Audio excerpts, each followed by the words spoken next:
Good afternoon, and let me bring everyone up to date on the recovery from Hurricane Sandy. As I said this morning with the meeting with the governor and the federal officials, there are two distinct sets of problems created by Sandy that remain.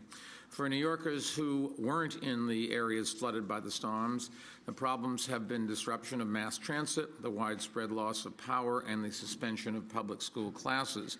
And there are ongoing processes in place resolving these problems. As you know, the subway system has largely been brought back online. There are still a few that aren't working, but generally many or most are.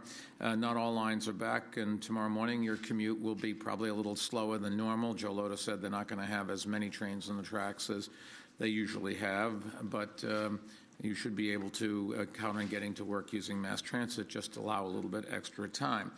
Let me remind everyone that carpool regulations for driving into Manhattan have been lifted. It's none of this HOV3 anymore. Having said that, the fewer cars in the streets, the better we all are, and you'll use less gasoline as well. Power is coming back. I'll have more to say about that in a minute. Classes are going to resume for nearly 1 million public school students tomorrow. Now, the story is very different for those in the areas hardest hit by the water from Sandy. That's what really did most of the damage. This was not a storm where the winds were the problem. It was the water coming in from the ocean or coming down Long Island Sound.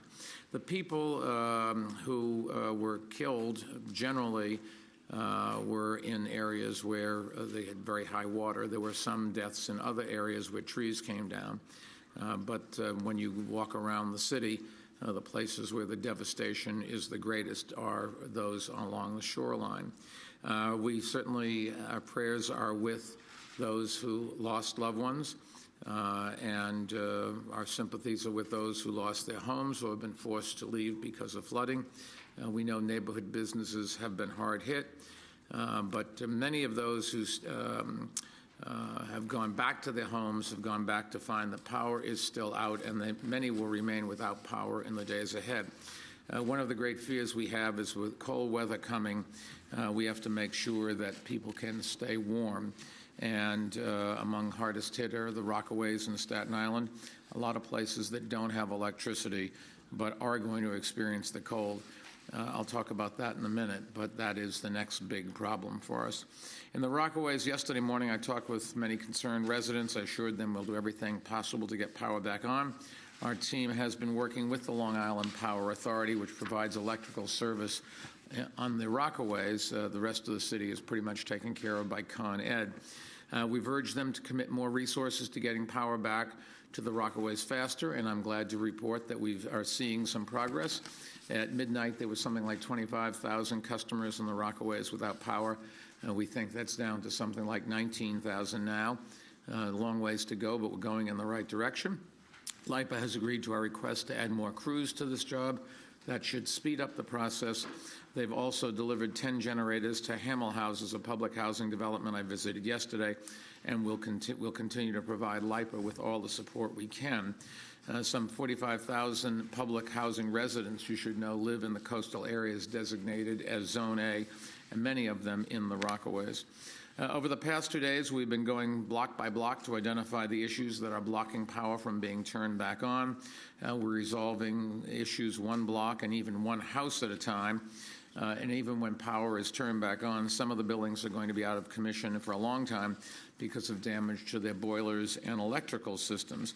And that's not just in public housing, it's private apartments and individual houses that have been impacted as well. So we're working to take care of the immediate needs for food, water, warmth, and safety. And we've also started to address the process of long-term recovery. This morning, I went to Staten Island. At Staten Island Hospital, I visited and talked with a city sanitation worker who received an electric shock from a down power line while he was on his sanitation route this morning. His name is Michael Lurie. His condition is stable, and the accident he suffered shows that there are still dangerous conditions out there. And despite these dangers, city workers like Michael are out there working on our behalf around the clock, and they really do deserve our gratitude. By the way, Lurie lives in New Dorp on Staten Island, and his home was severely damaged. but that did not keep him from serving his fellow New Yorkers and Staten Islanders. And he was on the job helping to clean up the debris. Borough President Jim Molinaro, State Senator Andy Lanza, Councilman Jimmy Otto, and I walked the streets of Midland Beach.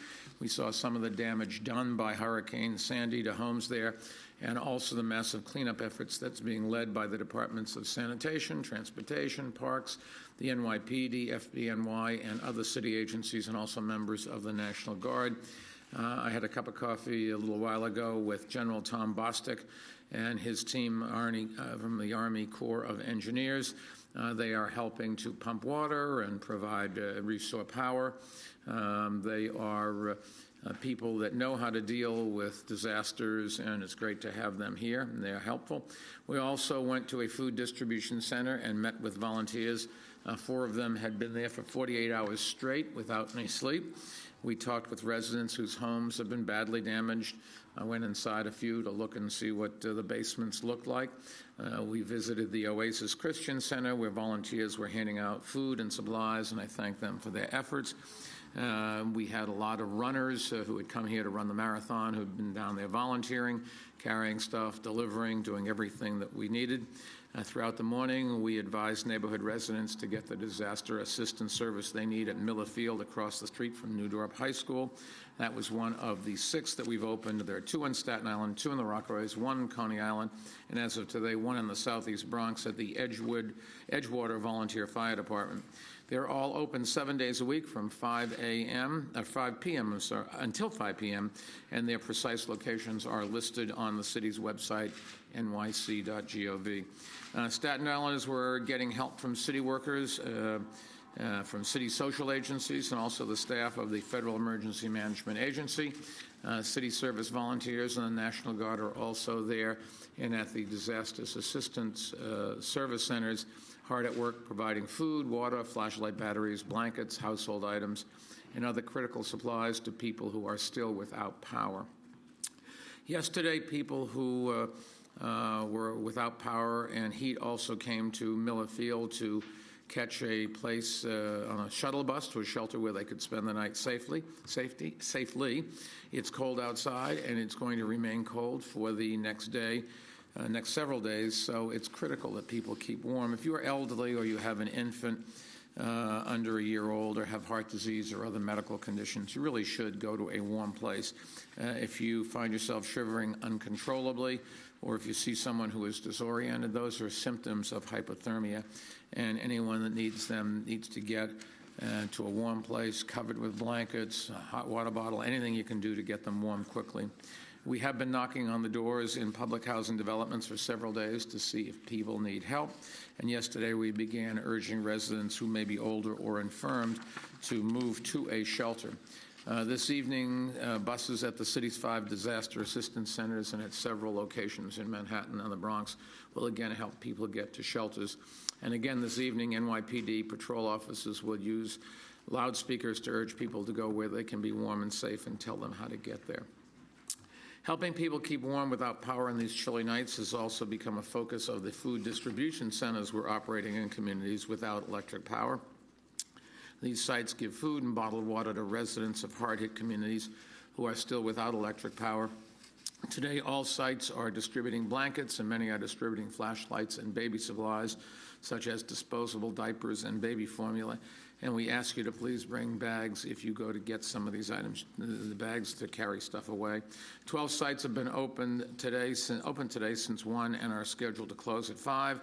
Many of them have stayed open much later when people were lined up. They'll be open tomorrow from noon until 4 and will remain open as long as they are needed in the days ahead. There are more than 1,000 NYC service volunteers involved in this cleanup. In cleaning storm drains and other work. About half of them are going door to door in the affected communities. They're checking in on the homebound and letting everyone know where they can go to stay warm tonight. There's been an enormous outpouring of people donating clothing and food.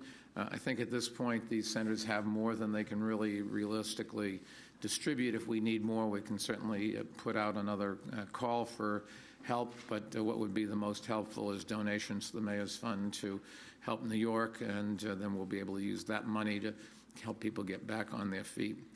Getting the floodwater pumped out of public housing developments is a crucial first step to getting the power turned back on there. As I mentioned yesterday, there is a task force of city and federal agencies hard at work pumping floodwaters out of the tunnels that remain closed. They have completely pumped dry most of the public housing developments that were flooded in the storm. Much of the public housing in the city has just been pumped totally dry, and this morning the Navy and Marine dewatering teams that came ashore on the Rockaways were one of the reasons. They immediately went to work pumping water out of public housing developments in Beach, 41st Street, Hamel Houses, and Ocean Bay Apartments.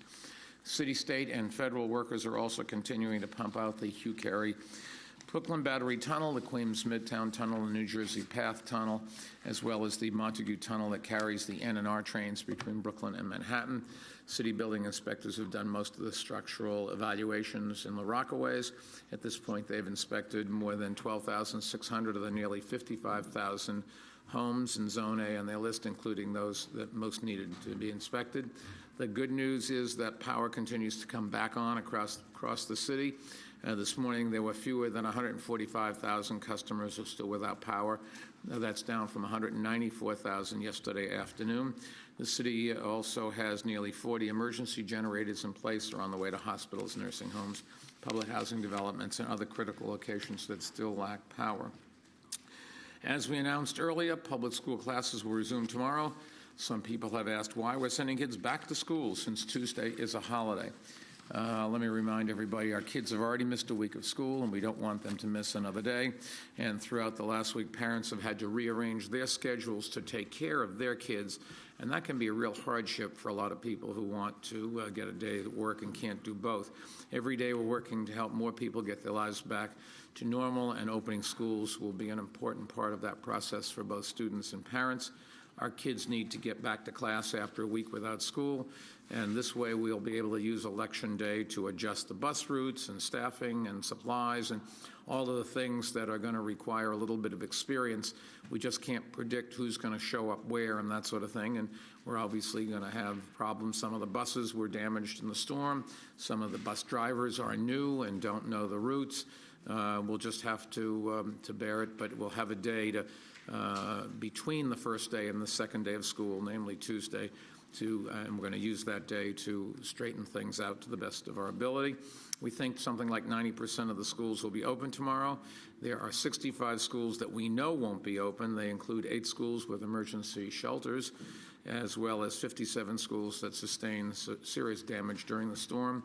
On Wednesday, when classes resume after Tuesday, Election Day, the students in those 57 schools will attend class in alternative sites. So if you're going to one of those schools, you're not going to have classes on Monday. You start on Wednesday. How do you find out? You go to 311 or nyc.gov, and we are also proactively trying to reach out to you. We have robocalls. The parent coordinators are making calls, and we'll get the message to as many people as we can, and I'm sure we're going to miss some people, and that's just the reality of trying to do something that we have to do quickly, that some people don't update their phone numbers when they move or change phones, and so sometimes you can't get to everybody you want. Finally, there are now fewer than 75 schools, I'm happy to say, without power. That's down from 178 yesterday, and we expect this number to keep falling. Any without power Monday morning won't be open, and that information once again will be available on 311 and nyc.gov. So we're trying to reach out to everybody. We're not going to get to everybody. We know that. I urge parents to, if you live in a place where there might have been damage to the school, if it's near the water, you have a reasonable expectation that there's going to be a problem, pick up the phone proactively, call 311. Some of the buildings may not have heat, some of the school buildings, and they've been without heat for a while, so please dress your children with that in mind. If the schools were dangerously cold, we obviously wouldn't open them. But if they're chilly, extra sweaters for the kids is something that should make some sense. Parents and students can get status updates about the schools by going to the Department of Ed's website at nyc.gov, as I said. You can type in the name of the school your child attends and find out whether it will be open or whether it is in an alternative location on Monday. You can also call 311 or text the words NYC Schools That's one word to, it's called 877-877. People can also receive texts in Spanish by texting Escuela to the same number, 877-877. 1.1 million robocalls have already been made to parents. Principals and parent coordinators are continuing to reach out directly to the parent communities. We're going to run full-page ads in several of Monday's daily newspapers with school closure information. And I also urge parents to follow the news on radio, television, and other sources. It is complex, and people are going to make mistakes, and people are going to get misinformed. We know that, but it's better to have another day of school, get most kids to school, find out where we need more resources, and then we'll have Tuesday to try to adjust. We do expect about 96% of the school buses to be running Monday morning, although please bear in mind that because of downed trees or other storm debris in the streets, there may be some delays in picking students up. Or I'm sure there's going to be cases where just the driver made a mistake on the route and we didn't get to everybody. We're trying to do our best, and I want to support them and give them all the tools that we possibly can, knowing that it's not going to be perfect. The city's Department of Education, you should know, is also calling up a reserve of substitute teachers to make sure that all classrooms are covered. Schools where we're moving classes, sometimes they're moved from one borough to another. Sometimes we're putting elementary schools and high schools. The bottom line is we have to go where there are empty seats. And as you know, we keep building classrooms, adding seats, and it's never enough. And so we don't have a very large group of empty seats, but we think we do by moving things around in these schools.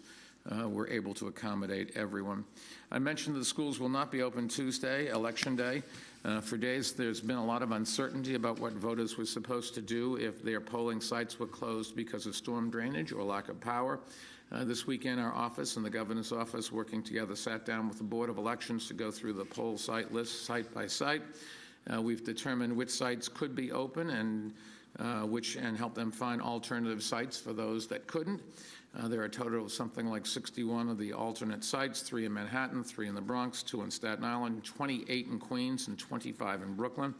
And the list of poll sites should be available on the website of the Board of Elections. They have updated their online poll site finder so that people can find out if their poll sites have been changed. The Board of Elections tells us that about 143,000 voters in all 5 boroughs will be assigned to poll sites different from their usual site.